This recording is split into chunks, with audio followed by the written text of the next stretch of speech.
श्री मार्कंडेश्वर विश्वविद्यालय सदोपुर Ambala mega health camp. आज के ये सुंदर कार्यक्रम में उपस्थित हमारे पार्टी के पूर्व अध्यक्ष और विभिन्न बोर्डों को काम देख रहे हमारे चेयरमैन श्री सुभाष बराला जी, विधायक अंबाला शहर भाई असीम गोयल जी, एमएम ट्रस्ट के अध्यक्ष और चांसलर एमएम यूनिवर्सिटी मानव श्री तरसेम गर्ग जी, सचिव श्री विशाल गर्ग जी, पार्टी के जिलाध्यक्ष श्री राजेश बतौरा जी, भाई संजय शर्मा जी, ट्रस्टी बहुत सीनियर ट्रस्टी हैं श्रीमती मीनाक्षी गर्ग जी, उपस्थित सभी हमारे चिकित्सक बंधु, अधिकारीगण, आज के इस मेगा कैंप में आए हुए, यहां का जो टेस्ट का कार्यक्रम चल रहा है, उपस्थित सभी नागरिकगण, भाइयों बहनों, पत्रकार छायाकार मित्रों, जैसा नाम से स्पष्ट है कि ये मेगा हेल्थ कैंप है और मैं इसको इस प्रकार से आपके सामने विषय रखता हूं कि हमारी आयु में शरीर को लेकर के बहुत फेज आते हैं। आदमी अस्वस्थ हो जाए, बीमार हो जाए, इलाज के लिए अस्पताल में पहुंचता है तो स्वस्थ होने के लिए जाता है। अस्वस्थ हो गया, स्वस्थ होना है, डॉक्टर इलाज करेगा, दवाई खाई जाएगी और डॉक्टरों की जो एक कृपा है, भगवान की भी कृपा साथ जुड़ जाती है तो व्यक्ति स्वस्थ हो जाता है। मेरा उसमें एक और सोच रहती है कि आखिर व्यक्ति अस्वस्थ भी क्यों हो। अब इस मायने इस प्रश्न से हो सकता हमारे तरसेम गर्ग जी और विशाल जी सोच रहे होंगे कि लोग अगर अस्वस्थ नहीं होंगे फिर हमारे इस मेडिकल कॉलेज का और हॉस्पिटल का क्या बनेगा। मुझे उसकी चिंता नहीं है। मैं तो चाहूंगा कि व्यक्ति अस्वस्थ हो ही ना और वो स्वस्थ रहे। एक होता है स्वस्थ रहना, एक होता अस्वस्थ होने के बाद स्वस्थ होना। स्वस्थ होना ये हम हॉस्पिटल में डॉक्टर्स की कृपा के साथ हो जाते हैं, लेकिन स्वस्थ रहना इसकी विधि अलग है।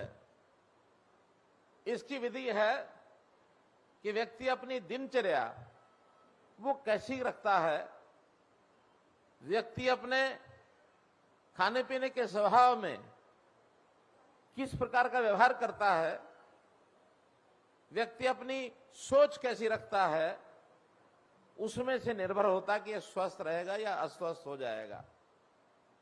यदि एक बालक बचपन में ही उसको खेलने कूदने का, व्यायाम करने का, योगा करने का, साइकिल चलाने का यह अभ्यास लग जाए तो मैं समझता हूं बड़ी मात्रा में कहा जा सकता कि वो अस्वस्थ नहीं होगा, वो स्वस्थ रहेगा। यदि व्यक्ति खान पीन में मितव्ययता, हितकर खाना, ऋतुकर खाना, अगर इस प्रकार से शरीर को ठीक रखने के लिए शुद्ध आहार खाता है तो व्यक्ति अस्वस्थ नहीं होगा, स्वस्थ रहेगा। व्यक्ति की सोच या उसका तनाव कम होता है तो व्यक्ति बहुत सी बीमारियों से बचता है। व्यक्ति स्वस्थ रहेगा, अस्वस्थ नहीं होगा। अब ये निर्णय हमने करना है कि हम स्वस्थ रहना चाहते हैं या अस्वस्थ होकर के स्वस्थ होना चाहते हैं। एक बहुत बड़ा ये अंतर है। लेकिन आज तो हम एक चिकित्सालय में खड़े हैं, स्वाभाविक है यहां निमंत्रण दिया गया कि आइए अपना हेल्थ टेस्ट कराइए और हेल्थ टेस्ट करा करके अपनी बीमारी का पता करिए, उसको ठीक कराइए। अब ये जो चीज है ये एक बीच का रास्ता है। ये स्वस्थ रहने में, अस्वस्थ होकर के स्वस्थ होने में, इसके बीच का एक विषय है। इस फेज को हम ये कह सकते हैं कि एक व्यक्ति जो अभी अज्ञानी है अपने स्वास्थ्य के बारे में, कि वो अस्वस्थ है कि नहीं, स्वस्थ है कि नहीं, इसकी जानकारी उसको नहीं होती है। और इसके लिए इस प्रकार के मेडिकल चेकअप कैंप्स लगाए जाते हैं, ब्लड टेस्ट किया जाता है, उसके बाकी जितने भी टेस्ट है वो करके और उसको बताया जाता है कि आप किसी गंभीर बीमारी से ग्रसित हैं या कोई माइनर एलिमेंट आपको है, कोई छोटी बीमारी उससे ग्रसित हैं, या बीमारी होने की तरफ आप बढ़ रहे हैं या बिल्कुल स्वस्थ है। इसको फ्री मेडिकल चेकअप किया जाता है। हमने, अगर सरकार के नाते से मैं कहूं, इन सब चीजों पर चिंतन हमारा चल रहा है। अगर मैं स्वस्थ रहने की बात करता हूं तो योग के कार्यक्रम जगह जगह हमने शुरू किए हैं। खेलों में हरियाणा बहुत आगे बढ़ा हुआ है। अवेयरनेस पैदा करने के लिए व्यक्ति अपना जीवन कैसे स्वस्थ रखे, वो कैसे स्वस्थ रहे, इसका भरपूर हम प्रयत्न कर रहे हैं। और जहां तक अस्वस्थ हो जाए उसको ठीक करने के लिए, जैसा भी कहा गया है कि मेडिकल कॉलेजेस ज्यादा बनाएं, डॉक्टर्स तैयार हो, नर्सेज तैयार हो, पैरामेडिक स्टाफ तैयार हो, फिर ज्यादा हॉस्पिटल बनाए जाएं, जिला स्तर पर, ब्लॉक स्तर पर, नीचे गांव स्तर पर भी, ताकि एक व्यक्ति अस्वस्थ हो गया उसको इलाज उसके घर के नजदीक मिल जाए। महंगे इलाज हो गए हैं, गरीब आदमी इलाज करवा नहीं सकता, खर्च कर नहीं सकता। उसके लिए प्रधानमंत्री जी ने योजना शुरू की, आयुष्मान भारत। हमने आयुष्मान भारत में उसको थोड़ा और विस्तार दिया, उसमें चिरायु हरियाणा इसको साथ जोड़ करके और उसका विस्तार किया है। 1,80,000 रुपए तक की जिनकी आय है उनके लिए ये फ्री है। बाद में विचार आया कि इससे ऊपर की जो आय के लोग हैं उनको भी थोड़ा प्रीमियम लेके किया जाए। अभी इस महीने की 1 तारीख को हमने नया कार्यक्रम शुरू किया कि 1,80,000 से लेकर 3 लाख रुपए तक की आय, अर्थात महीने का 25,000 रुपए की जिसकी आय है, उनके लिए भी प्रीमियम के रूप में सिर्फ 1,500 रुपया साल, 125 रुपया महीना, इतना लेकर के उनको 5 लाख रुपए का स्वास्थ्य बीमा कराया जाए। वो योजना हमने चालू की है ताकि एक मध्य वर्गीय परिवार के लोग भी थोड़ी राशि देकर के इसमें आगे सम्मिलित हो सकते हैं। अब ये योजना स्वस्थ होने में और स्वस्थ रहने में 2 योजनाएं हैं। अब आ गया बीच का विषय जो हेल्थ चेकअप का यहां चल रहा है। इसके लिए भी हरियाणा सरकार ने योजना बनाई है। उस योजना का नाम है निरोगी हरियाणा। और ये निरोगी हरियाणा हर एक व्यक्ति का चेकअप, आबादी हमारी 2,80,00,000 है। बहुत लोग तो हैं जो हेल्थ कॉन्शियस हैं, साधन संपन्न हैं, वो अपने टेस्ट कराते रहते हैं, लेकिन थोड़ी मात्रा है। ज्यादा लोग ऐसे हैं जो इस प्रकार का चेकअप करा नहीं पाते।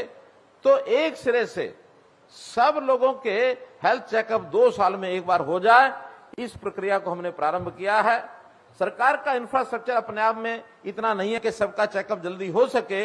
इसमें हमने प्राइवेट कंसर्न जो है उनको भी साथ जोड़ रहे हैं ताकि सब लोग साल में या 2 साल में एक बार हेल्थ चेकअप कराएं, ताकि कोई प्रारंभिक बीमारी, छोटे बच्चे होते हैं, स्कूल गोइंग, कॉलेज गोइंग, कई बार उनके शरीर के अंदर कोई ऐसा बीमारी पनप रही होती है, बहुत प्रारंभिक स्टेजेस पर होती है, जानकारी नहीं मिलती है।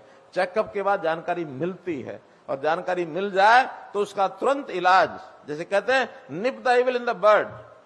अगर हम प्रारंभ में ही किसी उस बीमारी को जड़ से ही खत्म करना चाहते हैं तो प्रारंभ में उसको पकड़ना चाहिए। तो इसलिए निरोगी हरियाणा के अंतर्गत अभी तक हम 40 लाख लोगों का टेस्ट कर चुके हैं। आने वाले 1.5 साल में सबका टेस्ट किया जाए। इस ओर मैं हमारे जितने भी प्राइवेट हॉस्पिटल्स हैं, जितनी लैब्स हैं, इन सबको भी अपील करूंगा कि इसमें सरकार के साथ जुड़ करके, इसका कोई खर्च आता है तो सरकार वो खर्च भी देगी, लेकिन हर एक व्यक्ति की जानकारी उसको हो कि कहीं वो स्वस्थ है, अस्वस्थता की तरफ बढ़ तो नहीं रहा है, ताकि उसको आगे अस्वस्थ ना हो, उसमें बीच में रोका जा सके।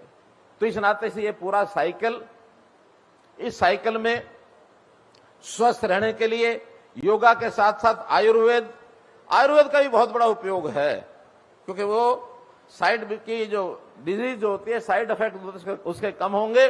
खान पान के नाते हम अगर प्रारंभ में ही आयुर्वेद की चीजों का उपयोग करेंगे तो निश्चित रूप से बीमारी टलेगी, आएगी नहीं। हमारी प्राचीन विद्या है इस देश की, इसमें कोई नई बात नहीं है। तो इस नाते से हमने वेलनेस सेंटर्स गांव गांव में, शहर के वार्ड वार्ड में छोटे छोटे वेलनेस सेंटर्स, कम से कम वहां कोई योगा का व्यक्ति बैठा हो, कोई डाइटिशियन बैठा हो, क्या खाना क्या नहीं खाना, गलत आदत लग गई है उसको कैसे ठीक करना, ये भी उसके अंदर एक चालू करने की हमारी योजना है। जैसा बताया गया, आज मैडम ने साइक्लोथॉन की बात की। हरियाणा में नशा मुक्त हरियाणा के लिए, ड्रग फ्री हरियाणा बनाने के लिए 1 सितंबर को एक साइक्लोथॉन यात्रा शुरू की थी। करनाल से लगभग 15,000 साइकिलिस्ट उसके अंदर शामिल हुए थे। बाद में सब जिलों में होते हुए, संख्या उतनी सब तो आगे नहीं चली है, हर जिले का पार्टिसिपेशन है। आज वो 17 दिन जिसको हो गए हैं। प्रातःकाल आज सिरसा में एक कार्यक्रम में मैं स्वयं उपस्थित था, उतनी ही बड़ी संख्या 10 से 15,000 लोग वहां भी थे। सिरसा, फतेहाबाद, ये 2 जिले हमारे सुभाष बराला जी चौंके फतेहाबाद से रहने वाले हैं। उन दोनों जिलों में हमारा युवा ये भटक चुका है। वैसे तो ये बेल्ट जिसमें हम बैठे हैं, खास करके पंजाब के साथ लगती बेल्ट, वो फिर मोहाली, पंचकुला, चंडीगढ़ से लेकर के और सिरसा, डबवाली, बठिंडा तक, ये सारी जो बेल्ट है, इसमें हमारा हरियाणा का युवा भी थोड़ा भटकता जा रहा है। उसको ठीक करने के लिए, उसको स्वास्थ्य को ठीक करने के लिए हम हर प्रकार के जो ऐसे जागरूकता के कार्यक्रम ये सब हम कर रहे हैं। इस विषय को मैं यहाँ इसको इसलिए समाप्त करता हूं कि आज जो मेगा कैंप यहाँ लगाया गया है, हमारे श्री तरसेम गर्ग जी, विशाल गर्ग जी, मीनाक्षी गर्ग जी, MM जो अपना ये हॉस्पिटल है, इस हॉस्पिटल के सभी डॉक्टर्स, सभी स्टाफ, इनको मैं अपनी ओर से बहुत बहुत बधाई और बहुत बहुत शुभकामना देता हूं।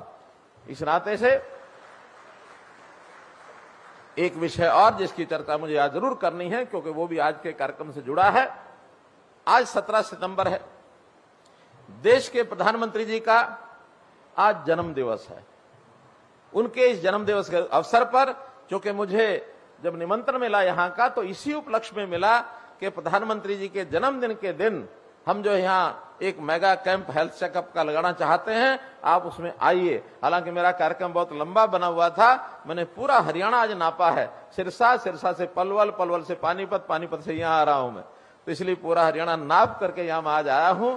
और केवल प्रधानमंत्री जी के जन्म दिवस के अवसर पर आज हम कार्यक्रम कर रहे हैं। पूरे देश में सेवा कार्यक्रम आज हो रहे हैं, विभिन्न प्रकार के गरीबों के हित के लिए, क्योंकि गरीबों के मसीहा अगर आज की तिथि में मैं किसी को संज्ञा दे सकता हूं तो नरेंद्र मोदी जी वो गरीबों के मसीहा हैं। गरीबों के लिए बहुत योजनाएं चलाई गई हैं, बहुत योजनाएं, उनमें चाहे स्वास्थ्य की हो, चाहे मकान की हो, चाहे शिक्षा की हो, चाहे लोगों के रहन सहन की हो, चाहे उनके लिए आयुष भोजन की बात हो, चाहे राशन कार्ड की बात हो, चाहे रोजगार की बात हो, इन सब बातों में आज जितना काम हुआ है पिछले 9 वर्ष में, मुझे तो नहीं लगता कि भूतकाल में कभी किसी ने सोचा हो। केवल गरीबी हटाओ ये नारा दिया जाता था, लेकिन इतने वर्षों में गरीबी को दूर करने के कोई इंतजाम नहीं किए। हमने एक एक परिवार, एक एक व्यक्ति की पहचान की है, फैमिली आईडी बनाकर किस परिवार में उसकी क्या स्थिति है, कोई काम करने वाला, रोजगार करने वाला है या नहीं है, उसकी इनकम कितनी है, कोई पढ़ाई लिखाई करके युवक वहां आगे बढ़ा कि नहीं बढ़ा है, नहीं तो शिक्षा के माध्यम से उनको कैसे आगे बढ़ाया जाए। आज भी जो श्रमिक दिवस, दूसरा विषय है विश्वकर्मा दिवस आज है, तो राष्ट्रीय श्रमिक दिवस भी है। श्रमिकों में मैं लगभग 10,000 श्रमिक भी थे पलवल के अंदर, जो हमारी यूनिवर्सिटी बनी है भगवान विश्वकर्मा कौशल विश्वविद्यालय, तो वहां पर मैंने ऐसे श्रमिकों के सामने शिक्षा के क्षेत्र की ही योजनाएं उनके सामने रखी कि आपके बालकों को पढ़ाने के लिए जितना ज्यादा सहयोग हम कर सकते हैं उतना सहयोग करेंगे, चाहे स्कॉलरशिप है, चाहे उनकी पढ़ाई है, चाहे उनके कंपटीशन है, चाहे उनकी ट्रेनिंग है। इस प्रकार के ट्रेनिंग के कार्यक्रम उनको दे रहे हैं। मित्रों, कहने के लिए बहुत है। अंत में तो मैं एक विषय सोच रहा था कि जब मेरे खड़े होने से पहले मेरे तारुफ में हमारे सीनियर जो ये हैं एंकर मुमताज जी, ये कुछ अपने लफ्जों में कुछ मेरा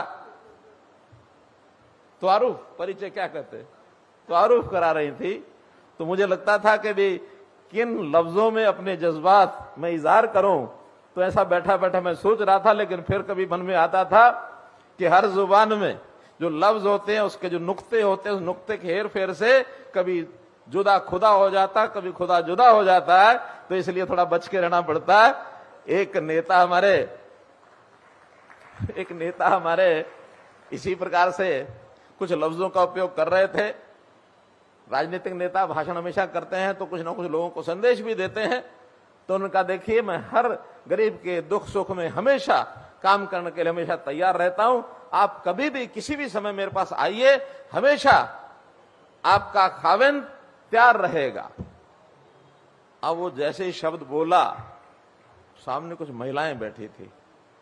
महिलाओं को संकोच हुआ, एक दूसरे की तरफ देखने लगी, ये क्या बोल गए। तो उनको किसी ने कान में आके कहा, आप गलत बोल गए। क्या गलत बोल गए? मैंने तो कहा मैं आपकी सेवा के लिए तैयार हूं। कहने नहीं, सेवा होता है खादिम, और आपने बोला खाविंद। खाविंद होता पति। तो इसलिए ये नुक्ते के हेर फेर, क्योंकि मुमताज तो बोल सकती हैं क्योंकि उनकी मास्टरी है इस जुबान पर, हमारे जैसों की नहीं है, लेकिन बहुत बढ़िया इन्होंने तारुफ कराया। मैं मुमताज का भी बहुत, इस अदा से इनका भी बहुत शुक्रिया अदा करता हूं। धन्यवाद। मार्कंडेश्वर विश्वविद्यालय